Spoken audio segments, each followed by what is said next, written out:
Why is this the first time you've come on this side of the camera? I think there's 3 or 4 different reasons, but I think I'm nervous about how I'm perceived. Yeah. So I don't know whether that's perhaps, imposter syndrome or whatever you want to call it. There's that fear of perhaps not being good enough, and my competitors or anybody really, kind of not getting what I'm about. Yeah. All the way down to, am I sucking my tummy in enough while I'm sat here, so that you can't see that I'm a little bit overweight. Oh, as if anyone cares about that. Well, I care about it, so... Yeah, but it isn't about what you care about. It's about what your customers care about, what your clients care about, and they wouldn't give a shit about that. So there's one thing out of the way. The talking about how you're being perceived and the worry about how you're perceived is that your audience are currently not making up their own perception of you based on what does or doesn't already exist out there, what other people do or don't say about you. So therefore, by not being out there, there's no way for them to make the right type of perception. So if they did have a bad perception of you, you're not doing anything to change that perception. No. And I think one thing that really resonated with me when you first got in touch with me about recording these was you said something very similar. Was that you went onto my website, and nowhere on there did it actually say that I did this, for instance, podcasting. Yeah. And it had lots of other stuff on it about other stuff that I did. But at that point, you weren't sure whether I was the right person to work with. Yeah, so I thought that you were way above my station because I just saw documentaries and great filming, and I just thought, well, he's not gonna do something like, he's not gonna do a podcast. He's way above what I need. And I only messaged you because somebody had told me that you did this. Had I just come onto the website, I wouldn't have had a clue, and I would have just left that and gone elsewhere. I think that the problem that I've had, and I'm hoping you can help me with it, the problem that I've had all along is that I've been doing what I do for nearly 20 years, but I do so many different things, a variety of different things. It's not all film. There's obviously the audio, the podcasting. I do book design, I do websites, I do all sorts of things that are all kind of digital stuff. But they've all got different markets, they've all got different audiences. Yeah. And obviously all I've done is I've just tried to ignore all of them rather than try to appeal to any of them. Or you've tried to appeal to all of them and then appeal to... Yeah. So I know you're saying that they're all digital, but that doesn't make them all necessarily fit together. No. So building a website and doing a documentary, as far as I'm concerned, is 2 completely separate businesses. So one of the things we've talked about is what is it out of those things? So what is it that you do as TV, movie, documentaries, podcasting, which I now know that you do but didn't before. Yeah. And then websites, book design. A design as well. Yeah. So I lay all the book out ready for print. Okay, this is just madness. Yeah. Complete madness. How can you have all of that in one website? So yeah, I mean, I suppose I'm a one-man creative agency, aren't I? But remember, jack of all means. Exactly. Yeah, I know, and that's the worry, isn't it? Yeah.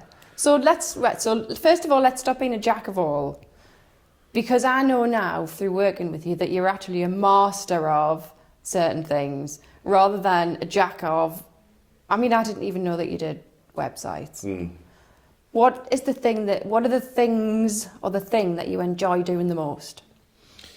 I think I love being on set. I love being on a film or a telly set. I love that. I love the pressure. I love the environment. I love all of that. But think doing the kind of stuff that we're doing at the moment, I'm getting a lot of pleasure out of that, because it's. I think I've said this before, but it's working with people who are passionate, who are hungry for whatever it is we're doing to work. Yeah. And it's that passion, that hunger. You can't create that. It has to be there already. So as a small business or a one person outfit who is hungry and passionate about what they're doing and what they're trying to get across, that it is a real joy to be involved in, because you bounce off it, and it's contagious. Absolutely. And you can't get that from a bigger firm. You can't get as invested. No. And you can't make such an impact on... So the impact that you've made genuinely to me, to my business, to my life, that's a genuine thing. I'm not even being like that. That's because I'm texting you at 8:30 in the morning about Gruffalos, thanks to Alfie Joey. Best message ever. Yeah. Yeah. The new Gruffalo book, though. I mean, that's can you believe it? Perfect timing. Isn't it? Yeah. Oh, brilliant. Be Thanks, more, Alfie. Be more Gruffalo. Yeah, be more Gruffalo. Absolutely. The impact that you have is so valuable to me. Like, way more valuable than just somebody can come and film your podcast and somebody will sort the mic out and, you know, the techie, boring stuff. I know it's not boring. Yeah, all right. Well, it's not boring, obviously. Yeah. Yeah. It's the stuff you can't do. The stuff I can't do, exactly. Yeah, and quite quickly with the podcast stuff, I realised that anybody could set their phone up. Anybody could set their phone up on the table there and film themselves, and it would be reasonable. Yeah. But a lot of people have this tech barrier, and also, you know, like me, are uncomfortable doing it. So if you haven't got that second person there kind of keeping you accountable, you're just never going to get around to doing it, which is what I've done. Yeah. But also to be able to go to somebody, well, look, I could bring all the kit, I could set it all up, I can make it sound okay, I can make it look, well, not okay, I can make it sound perfect, I can make it look perfect. And then after that, I'll take it, I'll edit it, and I'll put it on the platforms. Exactly. All you have to do is turn up and talk. Exactly. That just removes all of that barrier. All of the barrier. All of the barrier. And you're just answering all of your own questions whilst we speak. I'm good at this, aren't I? You are. It's almost like I've done this before. Your other thing was how to... So what was it? How did... Your messaging, just how you... kind of how you talk about what you do, is that, would you say? Well, first of all, you need, it's speaking to that, your audience, whoever that may be, and we're just saying now podcasting, if we look at podcasting, you've just said yourself you love it, you're enjoying the process, you're enjoying because of how invested you can be as well, which you have been. Well, I kind of, with you, it isn't. I mean, it's your podcast, but I kind of always look at it as being almost a partnership. In that, you know, we're both as equally invested in it. We both want it to do well. We both. Yeah. I don't just turn up and want to record it and then go home. You know, I'm as invested in it as you are, which is why I'm messaging you at 8:30 in the morning while you're on the school run about a Gruffalo. That is the type of stuff which is just pure gold, which needs to be out there, which isn't out there currently. Nobody knows that about you. I didn't know it about you until we started working together. Nobody out there in the world knows that about you because you haven't talked about it. And so one of the things I'll do with my clients is talk about, like, what is first of all, the thing that you're really good at, you know, where are your skills, but also what is the thing that you really love to do? What are you most passionate about? Who are the types of people that you enjoy working with as well? Because obviously you have to look at, right, who are the most profitable. You can't just work with, No. for example, startups who don't have any budget. You know, you've got to think about those things too. But it's important that you enjoy working with a certain type of people, because then you can be more invested. Because what you do with people are quite intimate. And so we need to, like you need to, you're not going to you're not going to get on with everybody that you work with, but you've got to have some kind of, you're always going to have some sort of connection. Yeah, there has to be that chemistry to start with. Yeah, exactly. You know, there have been, I mean, it's probably the wrong thing to do, but there have been people I have not worked with because I didn't feel that there was that connection. There you go then. But then how is anyone going to know whether they would have any sort of feeling or connection about you if you don't put yourself out there? It's not there, is it? Yeah. So if we then say, okay, how about we don't, like, you don't sell all of these products? I know that us product services, because you need to actually start being something to somebody rather than being everything to everybody, which would mean that you would then need hundreds of different types of messaging, hundreds of different types of photography. How would you even come up with a colour palette? Because that's impossible, because you work with everyone of every age group, in every stage of business, who value all types of different things, and it's impossible.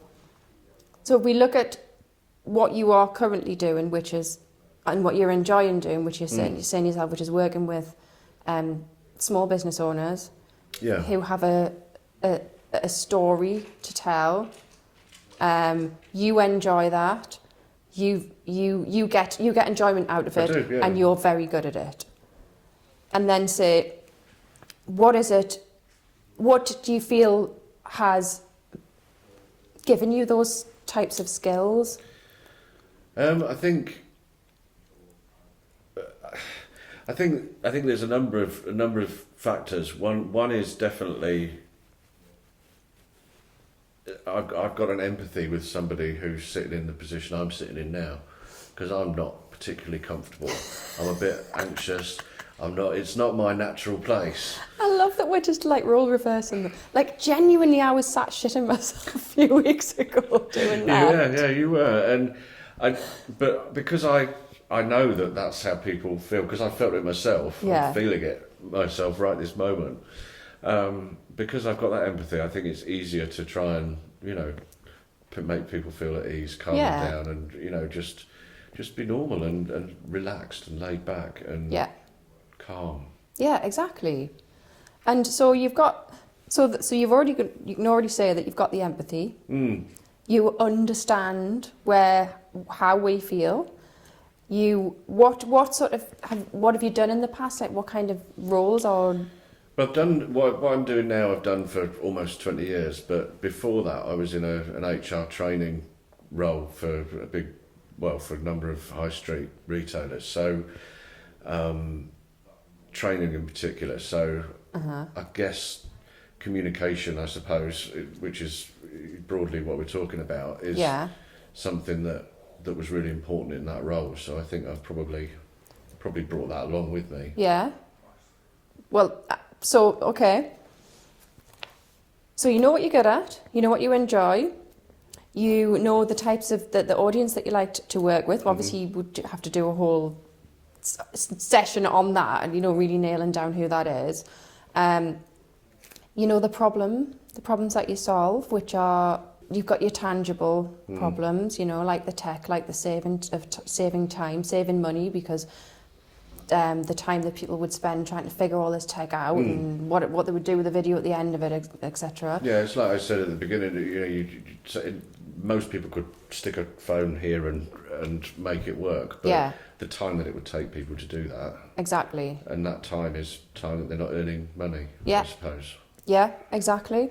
And then you've got the emotional side of things, which is the most important thing, which is where you're going to get the real value, where you can really build your messaging around, which is, and that you have empathy with, the awkwardness, the horrific awkwardness, the how terrified I was to first go on film, how you took that away, you eased me so much that I was actually able to do something that terrified me, that I felt so much like ick and fear about.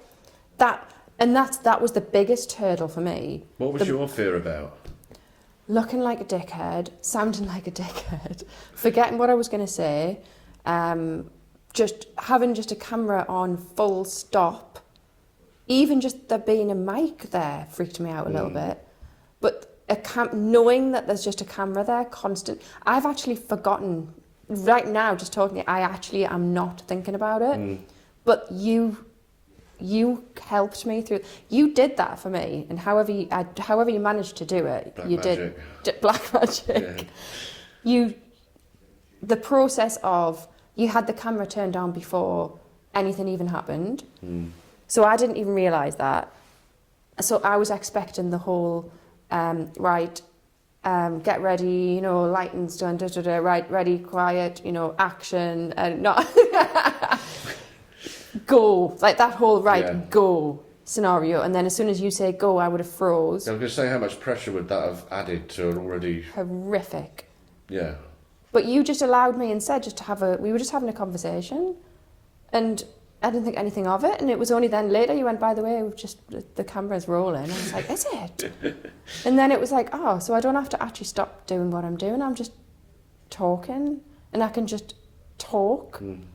I don't have to do the whole, right, I'm not a newsreader. I think people think that you have to start acting like a newsreader for some reason. Yeah, but what you don't realise about a newsreader is right in front of the camera, just below it, is an order queue telling you what to say. Yes, exactly. Anybody could do that. Yeah. And not that I'm belittling newsreaders. I'm sure they do a wonderful job. But it's not the same, is it? No, it's not. And if you had a video set up of that scenario of how it all from start to finish, if I'd been able to go onto your website and see video of how the whole thing happened, and how me and you were sat drinking, a cup of coffee and laughing and playing with the puppy, and it was all just dead natural, and then we sit down and then we have a chat, and then we have a bit chat after, and then it's all just so easy and just so relaxed. I would have thought to myself, I can do that. But instead, I went onto your website and thought, oh shit, he full on does documentaries. That's terrifying. Like that, of course it is, because that's like, whoa, documentaries. Sorry. I'm quite scared. In fact, it's made me more scared of just the whole filming thing in the first place. So I need to change that messaging, don't I? That's the first thing that I need to do. You need to show people what they are going to get, what to expect. Take the fear out of doing the thing by showing them how relaxed it is, and talking about and around, how do you talk about what you do? Well, you've already said yourself, you've got your HR. These are the types of things that make you different. Yeah. You've got your background in HR, which is huge, massive. You learned, which you've said previously about, you had loads of lessons. You learned loads of lessons on that around and around how to talk to people, how to empathise with people as well, I guess, in that role. Yeah.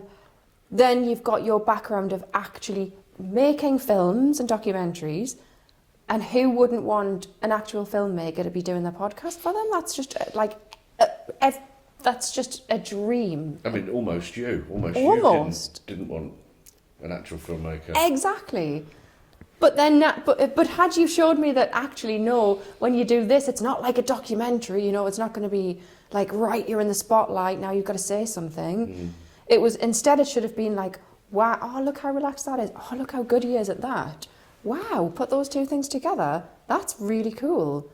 And so your ability to be able to storytell bring messaging and storytelling to life through film, and the fact that that's not on your website, it's criminal, really, isn't it? It is criminal. Yeah. Absolute criminal. So yeah, that's the stuff that you want to be talking about. I think I've always relied on word of mouth for business, whether that's and repeat clients and people talking about me. But the world's a very different place now to what it was 20 odd years ago when I started, and I can't continue to rely on that. You can't have sustainability with word of mouth. No, absolutely not. I mean, it's lovely to be able to say, oh, all my clients are word of mouth. Yeah. But you're quite right. The way of the world now, it's just not sustainable. Yeah. So I do need to look at that on the website, certainly. Mm-hmm. You absolutely do. And then, so you were saying one of your things was, how do I start saying, that I'm good at this or I'm good at that, or... Yeah, because that's, like I said right at the beginning about, what scares me is people's perception. If I'm going to start singing my own praises, how are people going to think, oh, what a big head he is? Yeah, well, no, so the thing is that you don't sing your own praises, you get other people to do that for you.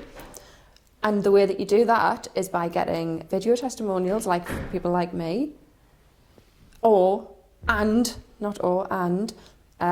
you start filming the whole process, because that you're doing that by showing, but getting those testimonials from people like me who've worked with you, you don't need to say those things about yourself anymore. Other people are saying it for you. So you're not blowing your own trumpet. And we are saying these things from a genuine place, and we've worked there, been there, done that, felt the experience. And those are the things that people need to see to realise how the experience is, how you shape the experience for me. They need to be on the website, they need to be everywhere, so that the first thing I see when I get onto whatever platform I get onto is I'm shown this in video. And then you don't have to say I am this, I am this, I am this. Instead, all you need to talk about is such and such has said this about me. I'm known to be this. People say that I am X. So really, almost, it's adding an extra process into when I do a job for somebody. Before we pack up the camera, it's kind of, would you mind just doing a quick? Some people want to do it, and some people go, oh no, but maybe just adding that as an extra process into a job. That's definitely. And you think you've already warmed them up, so they've already been filming with you for however long that. So they're now comfortable enough to do that. And most people would. Yeah. It's very rare that somebody. Hated me. Yeah, exactly. But you see, if you had your video stuff out there anyway, if you were out there anyway, people would know that they hated you beforehand and they would never hire you. Thanks for that.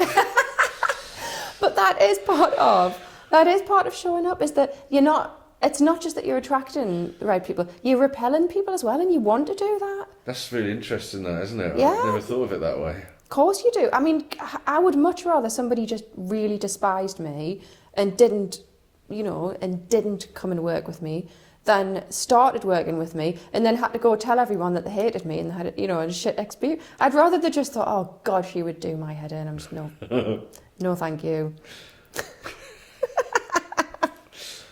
And you'll never even know about it in that case. That's true. Best off just people just not liking you. That's fine. It's all right.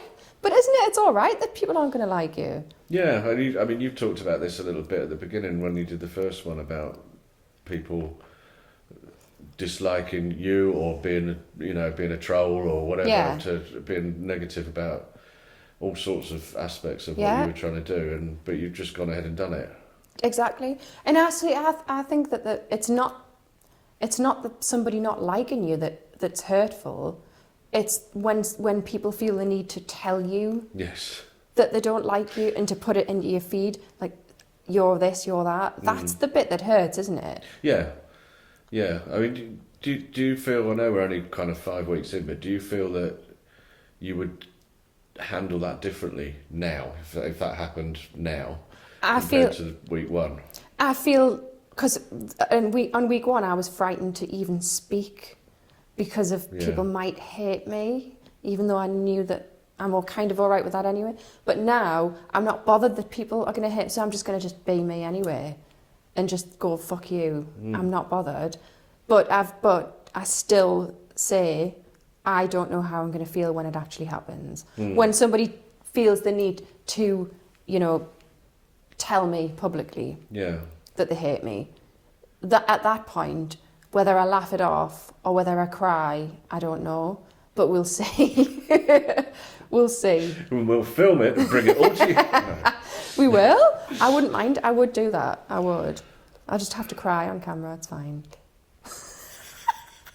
I was working with somebody on it was a miscarriage of justice thing, and this particular person had been convicted of a crime, and quite a serious crime, and I'd helped him in kind of trying to fight for justice, and I'd looked at all the evidence and stuff with him, and we'd put a bit of a case together, and as part of that we'd had to do some publicity, and from totally out of left field, I hadn't even expected it, somebody who I'd never met or heard or had any knowledge of wrote an online article about this particular person and how he must have done it. But instead of basing the article around that, they based it around me. And they'd dug in so deep. They'd obviously gone into social media and all sorts, which is why my social media really is quite minimal now. It's kind of because it hurt. He went in and he got all sorts of stuff out, and the whole thing became a personal attack on me, and it stung. Yeah. It did sting. And so that I guess has changed the way I try and conduct myself online, I suppose. Yeah. I don't like to give too much away, but if you own your own business and you run your own business, you have to. You have to. You have to, and it's just a hurdle I'm just going to have to overcome, I guess. You are absolutely going to have to overcome it. So Alexander, I can't remember your second name, that's how much it bothers me now.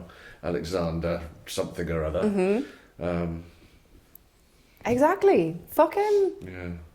And fuck anybody who bothers to take time out of their day to make somebody else feel like shit. But it's true that that these people feel shit about themselves, otherwise they wouldn't. Because it's like when you're in a really, really good mood, you've got such good things to say about everybody. You're just like, I get road rage. But if I'm in a really good mood, I just say, you just don't know. You just don't know what's up. You could be rushing to hospital to see, a family member. Whereas this morning, I was like, fuck off.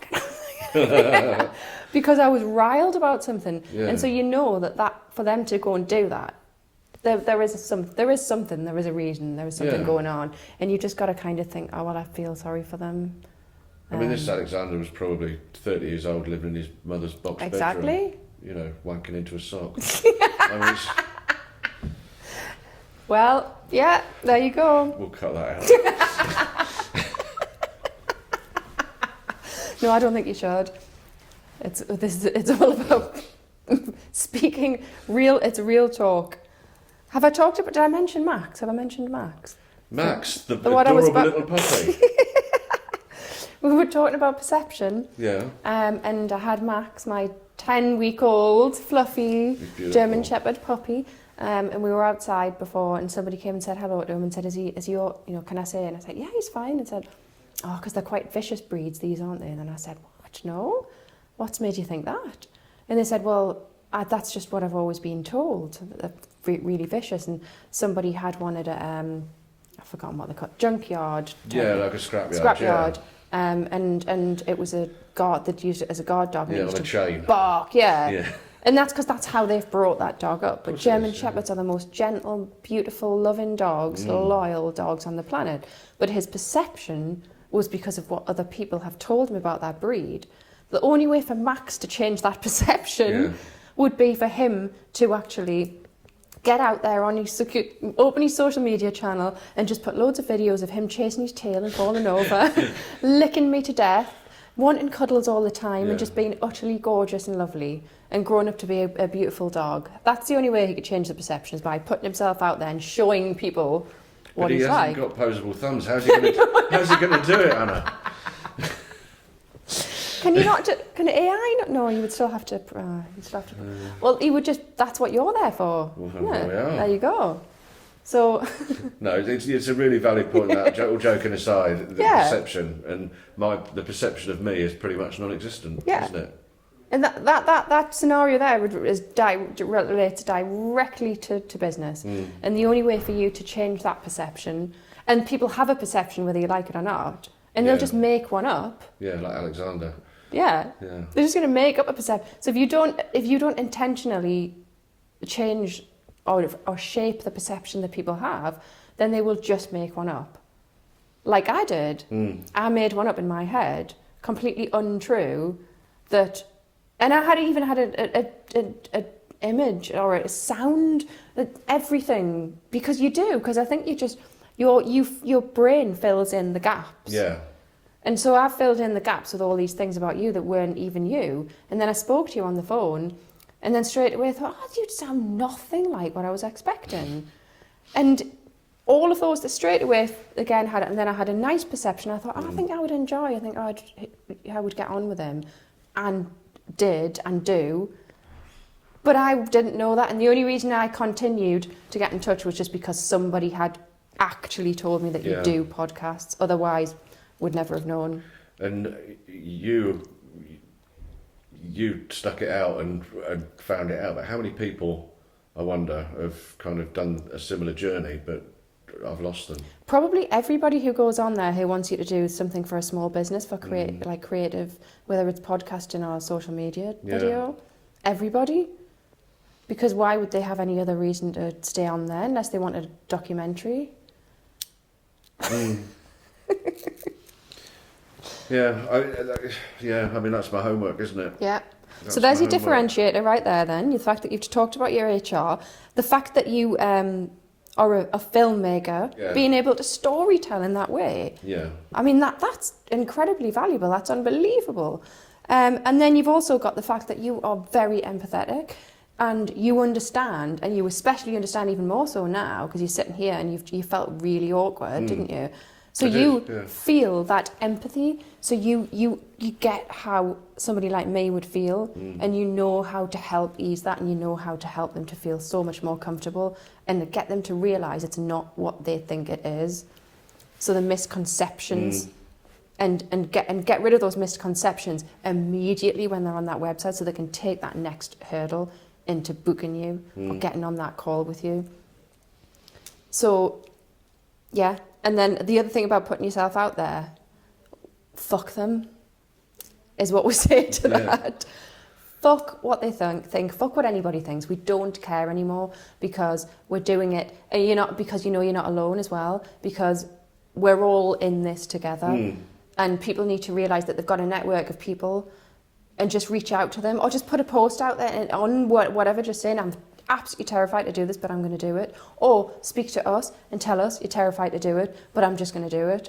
And we're all here to either kick you up the arse and keep you accountable, but also to support and fuck people who don't support you, because they're not our people. They're not. And we wouldn't have a cup of coffee with them, so why should we give a shit what they think about us? You've got until the end of May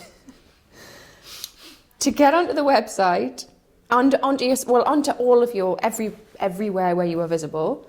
Start talking about this shit. Start talking about this shit. Why you're different. Why we should come to you, because you've got it all here, and it's not there at the minute. And getting yourself out there, and getting those testimonials, and getting those case studies. Right. A month? Yeah. Why don't I add another layer to it then, and say that the next recording we do after that month is up, I'll do another 10 minutes here. Yeah.